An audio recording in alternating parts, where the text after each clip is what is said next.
Amigos do programa Momentos de Reflexão, terça-feira, 23 de abril, e nesta quarta semana do tempo pascal, e hoje a Igreja celebra a memória de dois santos, São Jorge Mártir, também conhecido como São Jorge da Capadócia, ou o Santo Guerreiro, considerado padroeiro dos cavalheiros, dos soldados e escoteiros.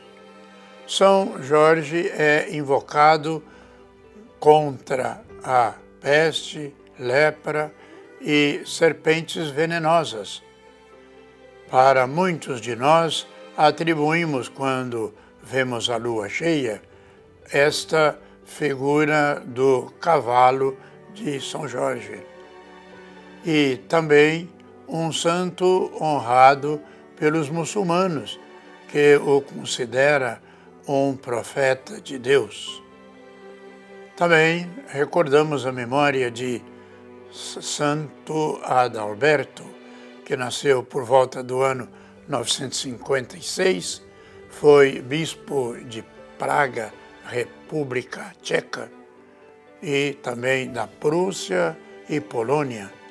Faleceu mártir em 997. Nós vamos meditando no Evangelho de Jesus, segundo São João, no capítulo 10, os versículos de 22 a 30. Eu e o Pai somos um.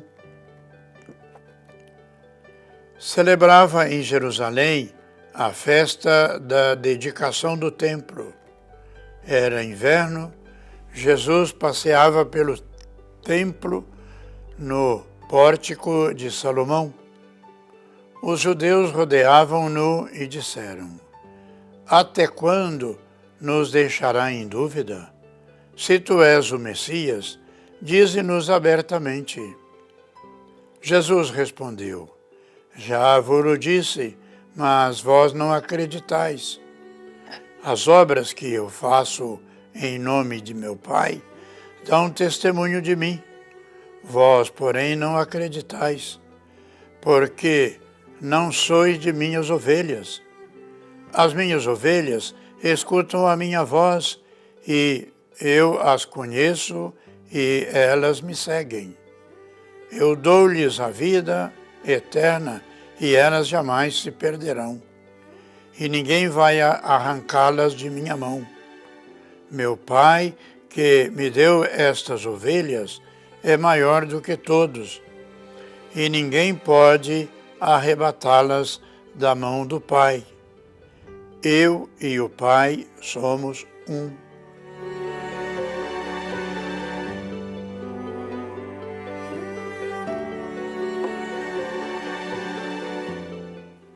Caros irmãos e irmãs, Jesus já havia nos mostrado por palavras e obras quem ele era, mas aqueles que não o aceitavam o interrogavam.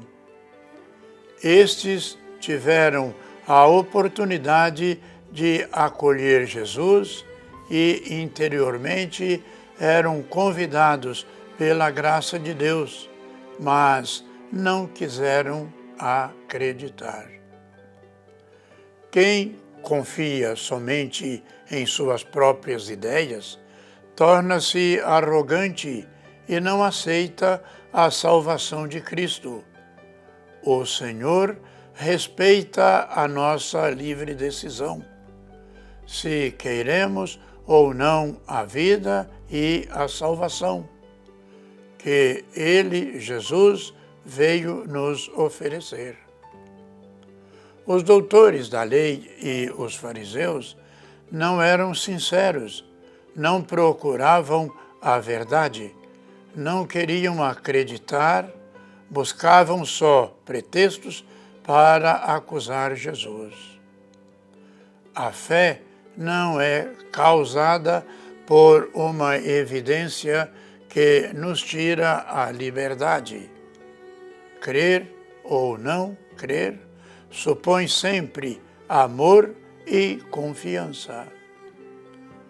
Só podemos crer porque Deus nos dá o amor que nos arrasta para Ele e a confiança que nos leva a acreditar em Jesus e em nós e não em nossas próprias ações ou mãos.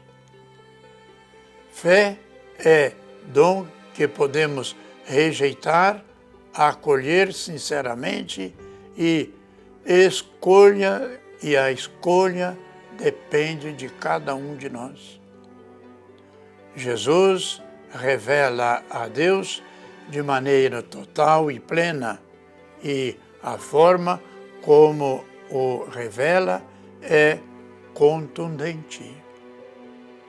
Jesus não será o mesmo e não poderá ser captado na lógica humana de qualquer religião e, graças à experiência que dele, o Nazareno, nos ofereceu e continua nos oferecendo, nós podemos ter plena confiança em Jesus. Jesus simplifica a realidade de Deus, apresenta Deus de maneira acessível, manifesta seu rosto terno e misericordioso. Jesus indica que Ele e o Pai são um. Portanto, para saber de que maneira Deus se comporta, por quem Deus faz opção e o que lhe agrada ou desagrada, é necessário recorrer justamente ao Evangelho de Jesus. Somente quem conhece Jesus plenamente conhece a Deus. Somente quem se aproxima de Jesus se aproxima do próprio Deus. Somente quem assume a lógica de entender a história e a vida como Jesus fez, poderá entender a maneira como Deus Pai procede em cada caso na vida de cada um de nós. E nós podemos fazer algumas perguntas. Qual é a nossa experiência existencial na vivência de cada um de nós com relação a Jesus no nosso dia a dia? São perguntas que muitas vezes nós não encontramos uma resposta que nos satisfaça, porém é somente através da nossa oração constante, buscando sempre a luz do Espírito Santo que nos ilumina e nos torna cada vez mais fortes na nossa fé. Vamos, portanto, prosseguir orando, pedindo pelos nossos irmãos, como fazemos sempre, os enfermos, as pessoas que nos pedem orações. Não nos esqueçamos dos profissionais da saúde, que cuidam amorosamente, com carinho, de nossos irmãos os enfermos, pelas vítimas de tanta violência no nosso dia a dia e pela paz no mundo. E que desça sobre todos e cada um de nós a bênção de Deus Todo-Poderoso, Pai, Filho e Espírito Santo. Amém.